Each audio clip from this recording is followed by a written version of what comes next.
దాదాపు అయిపోవచ్చు రైతు బంధు కూడా. ఎంతవరకు అవుతుంది అనేది వాళ్ళు చూస్తున్నారు. ఎందుకంటే చంద్రశేఖర్ గారు అప్పుల పాలు చేసిపోయాడు. 6 గ్యారెంటీలు చేస్తే 6 రైతు బంధు కూడా ఎక్స్ట్రా కదా. ఎక్కువ అడిగేది ఏంటిది? గృహలక్ష్మి, ఏదో పైసలు ఎక్కువనే కదా నెలకు వచ్చేది. కాబట్టి అది కూడా తప్పకుండా గృహలక్ష్మి కూడా సక్సెస్ అవుతుంది. ఇప్పుడు కరెంట్ ఫ్రీ ఇస్తున్నారు, గ్యాస్ ఇస్తున్నారు, అన్ని ఇస్తున్నారు. దాని తర్వాత ఇవాళ ముఖ్యమైన విషయం ఏంటంటే గవర్నమెంట్ ఆఫ్ ఇండియాలో మొన్న ఎలక్షన్ అయిన దాంట్లో 102 ఎలక్షన్స్ అయినాయి, పోలింగ్ అయినాయి. దాంట్లో ఎన్డీఆర్ కూటమిలో 60 సీట్లు కాంగ్రెస్ కి వస్తున్నాయి, 40 మోడీ గారికి వస్తున్నాయి. కాబట్టి డెఫినెట్ గా కాంగ్రెస్ గవర్నమెంట్ వస్తుంది.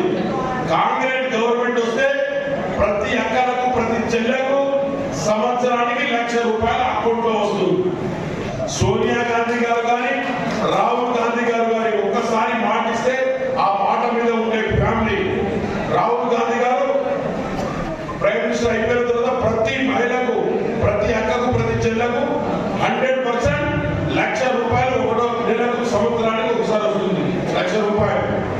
రాహుల్ గాంధీ అయిపోయినట్టే దాదాపుగా మనం మీరు కష్టపడి చెమటోడ్చి ఎన్నో సంవత్సరాలుగా మోసినటువంటి 300వ జెండా అధికారంలోకి వచ్చింది. అధికారాన్ని సుస్థిరం చేసుకోవడం కోసం మనం ఇచ్చినటువంటి మాటలన్నింటినీ కూడా ప్రజలకి అందించేదానికి పూజ్యులు సోనియా గాంధీ గారు కానీ రాహుల్ గాంధీ గారు ఇచ్చినటువంటి వాగ్దానాలు అన్నింటినీ అమలు చేసి ఈ రాష్ట్ర రైతాంగంతో పాటు కార్మికులు, కర్షకులు, యువకులు, మహిళలు అందరికీ సోనియా గాంధీ గారు ఇచ్చినటువంటి హామీలు నెరవేరుస్తూ ఇంకా 1-2 కార్యక్రమాన్ని పూర్తి చేసి భారతదేశంలో మళ్లీ కాంగ్రెస్ ప్రభుత్వాన్ని నిలబడటం కోసం రాహుల్ గాంధీ గారు చేసినటువంటి చారిత్రకమైనటువంటి పాదయాత్ర కన్యాకుమారి నుంచి కాశ్మీర్, అదేవిధంగా ఈశాన్య రాష్ట్రాల నుంచి గుజరాత్ వరకు న్యాయయాత్ర కేవలం దేశం సమైక్యంగా ఉండాలని, సమగ్రంగా ఉండాలని, అన్ని జాతులతోటి, మతాలతోటి, కులాలతోటి కూడుకున్నటువంటి భారతదేశం ఏ మతాల పేరిటనో, కులాల పేరిటనో, దేవుళ్ళ పేరిటనో విడదీసి అక్కడ రాజకీయ పబ్బం గడుపుకోవడం కాదు, నా భారత జాతి అంతా ఒకటే అని చెప్పి రాహుల్ గాంధీ గారు ఇంత సుదీర్ఘ పాదయాత్ర చేశారు. సిపిఐ పార్టీ ఒక్క సీటుతో సరిపెట్టుకొని ఈ మద్దతుతో బీజేపీ పార్టీని ఓడించాలని, అదేవిధంగా ఇక్కడ అవినీతికరమైనటువంటి టీఆర్ఎస్ పార్టీని కూడా పొందబెట్టడం కోసం వాళ్ళు త్యాగం చేసి చేతులు కలిపి ఈ రాష్ట్రంలో కాంగ్రెస్ పార్టీ అధికారంలో రావడానికి ప్రయత్నం చేశారు. మొన్న బట్టి గారిని సిపిఎం ఆఫీస్కి, సిపిఐ ఆఫీస్కి పోయి ఈ ఎన్నికల్లో కూడా మనకి సహకరించమని చెప్పి కాంగ్రెస్ పార్టీ పక్షాన్ని అడిగాం. వాళ్ళు కూడా అంగీకరించారు. ఆ పులుసుబంత ప్రాజెక్టు పినపాక మండలంలో అందరికీ ఉపయోగపడేది. ఫారెస్ట్ క్లియరెన్స్ కోసం చాలా రోజులు బట్టి ప్రయత్నం చేస్తున్నాం. తప్పకుండా ఈ ప్రభుత్వంలో రేవంత్ రెడ్డి గారు అధ్యక్షతన ఉన్నటువంటి ప్రభుత్వం తప్పకుండా పులుసుబంతని ప్రారంభిస్తానని చెప్పి కూడా మీకు ఈ సందర్భంగా అంతేకాకుండా మణుగూరులో రేగులు మెండన్ ఉంది. ఒకసారి తీసుకెళ్లి పాయం గారు ఆ రోజు చూపించారు.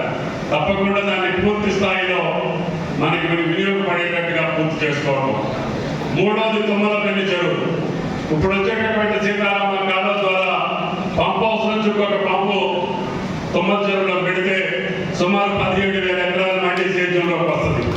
అంటే అశ్వాపురం మండలం, ఇటు పినపాక మండలం, మణుగూరులో మిగిలిపోయిన మండలాలు. గోదావరి ఉంటే అప్పుడే కొన్ని లిఫ్ట్లు పెట్టాను. రామానుజవరం కానీ, గంగారం కానీ, అమ్మగారిపల్లి కానీ, ఇటువంటి చోట ఎక్కడ అవకాశం ఉంటే అక్కడ లిఫ్ట్లు పెట్టాం. ఇంకా అవసరమైతే కొన్ని గోదావరి లిఫ్ట్లు వాడుకొని ఈ యొక్క పినపాక నియోజకవర్గాన్ని సస్యశ్యామలం చేయడం కాకుండా సీతారామ ద్వారా ఉమ్మడి 2 జిల్లాల్ని 10 లక్షల ఎకరాలకు నీళ్ళు ఇచ్చేటటువంటి బాధ్యత నేను మన ముఖ్యమంత్రి గారికి చెప్పాను. ఎన్ని కష్టాలున్నా, ఎన్ని ఇబ్బందులున్నా ఇప్పటికే 7,500 కోట్లు ఖర్చు పెట్టున్నటువంటి సీతారామకి ఇంకా కొంత సహాయం చేయండి. ఈ స్వాతంత్ర దినోత్సవం రోజునే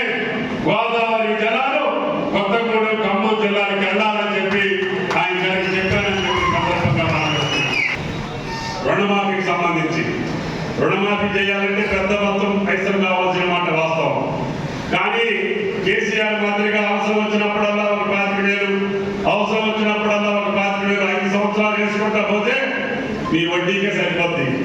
అందుకని ఆయన గారు రిజర్వ్ బ్యాంక్ తోటి ఇతర సంస్థలతోటి నేను సంప్రదింపులు చేస్తున్నాం.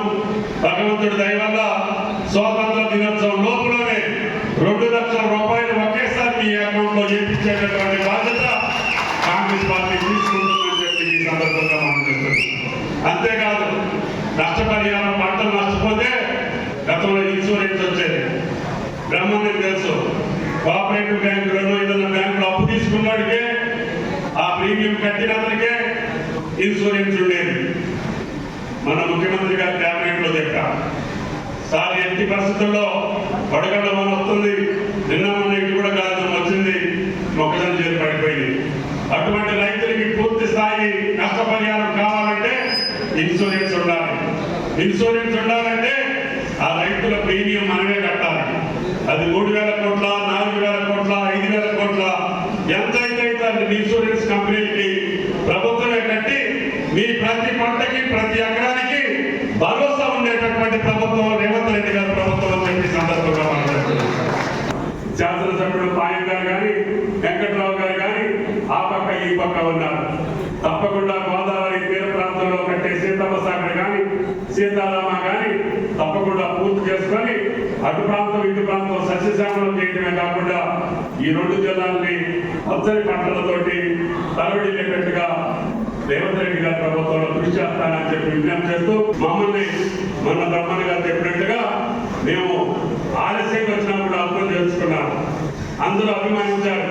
కాంగ్రెస్ పార్టీ చిన్న కార్యకర్త దగ్గర నుంచి సోనియా గాంధీ గారి దగ్గర కూడా మీరు రావాలి, మీరు ఉండాలి అని చెప్పి మాకు గౌరవించారు. ఆ గౌరవాన్ని మేము దక్కించుకోవడంతో పాటు ప్రతి కాంగ్రెస్ పార్టీ కార్యకర్త యొక్క గౌరవాన్ని కూడా కాపాడతామని చెప్పి కూడా మీకు ఈ సందర్భంగా మనం చెప్తున్నాం. తప్పకుండా అందరూ సంతోషంగా కలిసిమెలిసి ముందుకెళ్ళి మన బలరాం నాయక్ గారిని అత్యధిక మెజార్టీతో గెలిపించాలని చెప్పి మిమ్మల్ని ప్రార్థిస్తూ ఈ అవకాశం ఇచ్చిన పాయం గారికి, ముఖ్య నాయకులందరికీ ధన్యవాదాలు తెలియజేస్తూ పకడ్బందీ ప్రణాళిక చేసుకొని 18 రోజులు కష్టపడండి. తర్వాత మీకు పాలేలాగా ఎమ్మెల్యేలతోటి ఎంపీలతోటి మేము పనిచేస్తామని చెప్పి కూడా మీకు విజ్ఞప్తి చేస్తూ మీ దగ్గర సెలవు తీసుకుంటున్నాను. జై